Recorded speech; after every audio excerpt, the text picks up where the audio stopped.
in that sense.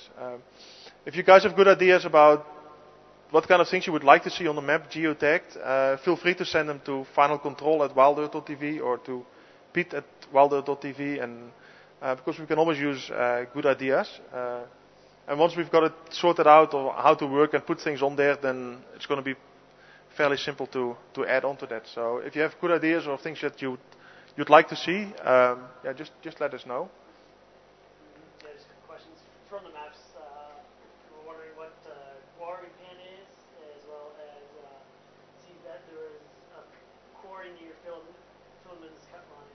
Wondering what that is, if we know it. I'm not sure. No, I would have to check that. That's probably something that Peter or Rex or somebody who's been here a lot longer can answer. I think if it is a quarry, then it's something that's been used to take stones and sand off for the maintenance of the reserve. They typically tend to do that from one location.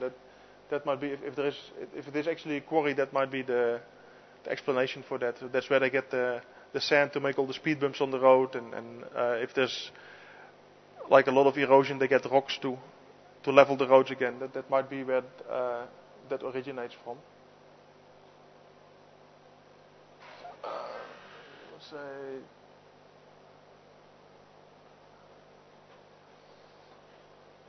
Yeah, Nala, as you said, for those of you that have been to Kruger, if you go to the rest camps, there's always big signs, at least for the, let's say, big 5 animals and wild dogs and cheetahs and those kind of animals. If you saw an animal like that on one of the roads in Kruger and then you come there, you can put a little colored dot on the board so other people can also see, okay, if they're looking for lion that's been seen in that area and things like that. Well, yeah, that's basically one thing that we do look forward to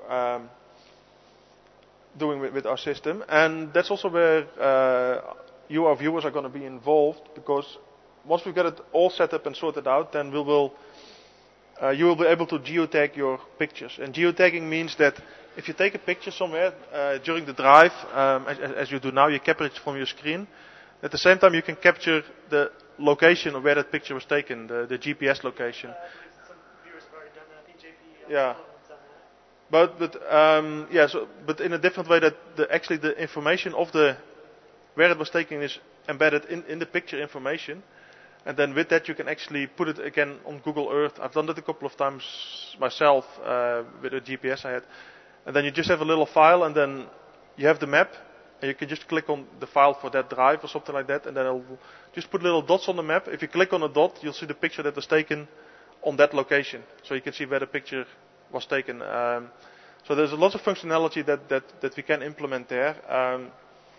Just talking about it takes a little while. So it's going to be quite a while before we get it all up and running. But the good thing is, once we do, then it's not just us that can put things on there, but also when you take pictures or take a little video or anything, then because you have a location on it, it can very easily be attached to the map, so to say, and then people can just say, oh, I want to know, for instance, what were the sightings around Buffelshoek Dam or something like that. So they put up Buffelshoek Dam on the map, and then you've got all kind of dots around it. It might be a picture that one person took 2 weeks ago, or a video that somebody took last night. You click on it, and then that picture or that video shows up. So there's lots and lots of things that is possible with that. We're probably going to find out that it's not as simple as we think it is. There's always some hidden challenges in there. But now that we have the signal in here, then there's lots of things that we can do, and it's just a matter of setting it up together also with our friends from Zap Live in Germany that serve our WildEarth TV. But yeah, Graham already sent me a couple of links on how to get started on that, and I'm really looking forward to doing that. So yeah, it's I think I've still got another 4 weeks left before my next leave, but so I'm sure I'm not going to be bored for 1 second of that. Don't want to map yourself out. Yeah, for instance, like if Ems would have taken a snapshot yesterday, then she might have said, okay, this is about us outside Pete's cabin, this is what I saw last night. So I'm glad it wasn't working yet. Yeah, but yeah, Google Earth is a great tool. Even before I came here, I was just playing around with it, and if you go to Google Earth yourself, you can actually do perspective. So I was just virtually flying around Mount Kilimanjaro with all the things on the top, and it's just amazing. And also, that's how I have some bird sightings that I corrected, and I always used to geotag them if I got a chance. And then there's another website. It's called networld.org, natworld.org, and they have a database of South African bird sightings, also geotagged. Maybe it's interesting to have a look there just to see what is possible. And because I submitted my sightings to that, and then they're in that database, there's just one button on there that you can click. It says make a Google Earth file. You click it, and then it just does some things on their side. And then you click on it again. It opens Google Earth, and then all your bird sightings all over South Africa, just with little dots, just like the Jigga, with a date and the name of the bird, and you can attach pictures to it and things like that. So you know even on what date, when you were there, which bird you saw, and things like that. So yeah, the possibilities are endless. So yeah, we're really looking forward to getting, let's say, to the next level as far as information sharing between you and us is concerned. Another question, wondering what's the nearest gate to us when we have to drive into WildEarth or WeChat? Well, that's Gowrie Gate. That's to the north west of us. Basically, if you look at the map and you see where the Jigga is now, or actually probably because we switched it off recently, probably the location of the Jigga is probably Treehouse Dam at the moment. But if you look at it where our FCC is, there's a fairly straight road running. Well, running doesn't sound either.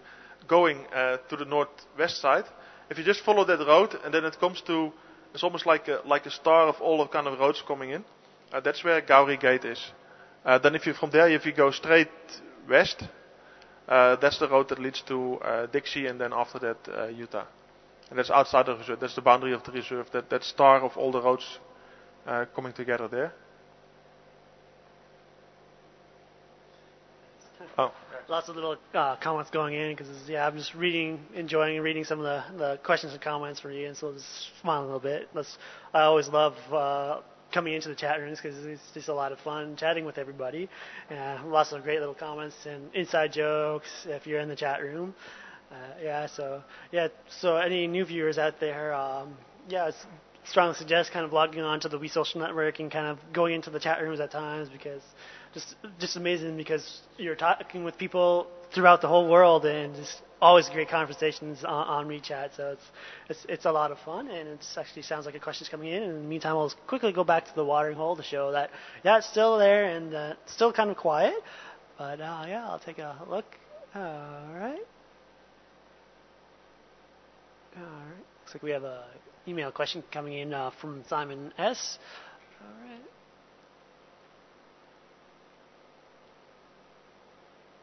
All right. Simon's saying that on last night's game drive, we showed some remarkable shots of elephants pushing over a small tree/bush. It seemed very close. Have the team here ever had any close calls with any animals while filming? Also, does the reserve have any problems now or in the past with the poachers?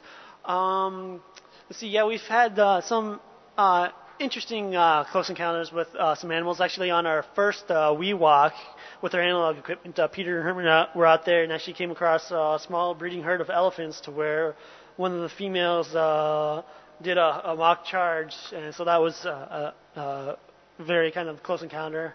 Everything was fine. Peter really does understand a lot of the signs of animals and warning signs, and so in a way it was kind of safe, but still kind of a close encounter. I was sitting here. This was just actually a day or two after I actually came here to WildEarth, and I was sitting in here with Graham and Emily, and we were all a little bit nervous in here in the FCC. So there's been some kind of close calls, but for the most part, most of the animals have become used to the vehicle noises, and some of them have grown up with the vehicle, so they're pretty used to that. So